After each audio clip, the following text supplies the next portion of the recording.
So, no, I wouldn't say I have a passion for HR. Welcome back to Human Resources for the People. It's a human capital revolution. Today I'm going to talk about an update to an already existing labor law in Germany. It's pretty interesting. I wasn't aware of the original law, but it's changed slightly. So in Germany, employers with at least 20 employees have to fill at least 5% of their positions with severely disabled people. If they do not, then they have to pay a certain amount. And so, for example, if they have an employment rate of 3 to 5% of someone of severely disabled people, they pay 140 euros. If they have a rate of 2 to 3%, they pay 245. But if they do not employ a single severely disabled person, that moves up to $720, 720 euros a month. It's effective January 1st, 2024, and they have to start paying on March 31st, 2025. There is a smaller amount considered for positions for smaller companies, right? But that's interesting. I mean, it doesn't appear to be a severe or significant penalty. It seems to be quite small, in my opinion. 720 euros 720 euros a month is pretty limited. But the other amendment to the law that's coming down the pipeline is that the funds are going to go to promoting the employment of severely disabled people in the general labor market, and they're being used to exclusively promote their employment.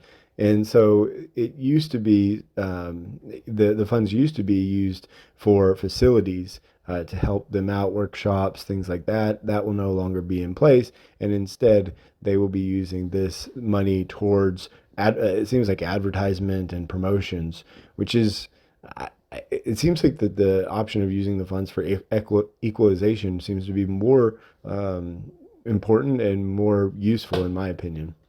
I think that if I were to pick, that's probably where I would want the money to go. So the next thing is that they were subsidizing this. So they were subsidizing the payment of severely disabled employees, and it was 40% of the reference amount. But now there's going to be no cap on wage subsidy, and what that means is that employers can use this to hire people with disabilities through the budget of work, and that can that can promote hiring when the subsidy is removed. The interesting thing that I wanted to just call out is that this article does not touch on it, but it's that the minimum wage is being raised to 12 euros, which is coming up soon in Germany. So what most people aren't aware is, and that's a fairly low minimum wage. I mean, it's not bad in the United States, but things are more expensive there. Things are in general more expensive, and 12 euros is not a whole lot.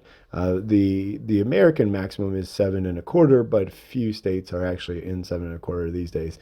But it's that puts the rate of minimum wage, or once the rate of minimum wage goes above 12 euros, then this will stay consistent.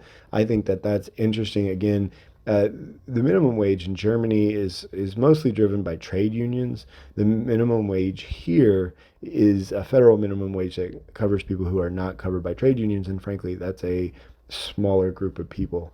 But it's pretty interesting. Angela Merkel put into place the minimum wage not that long ago. There wasn't one as of, for example, like 2008. There wasn't a minimum wage in Germany, which many people didn't know, and many people sort of expected, of course. Let me know what you think in the comments down below. Like, share, and subscribe, and we'll see you on the next video. Bye, guys.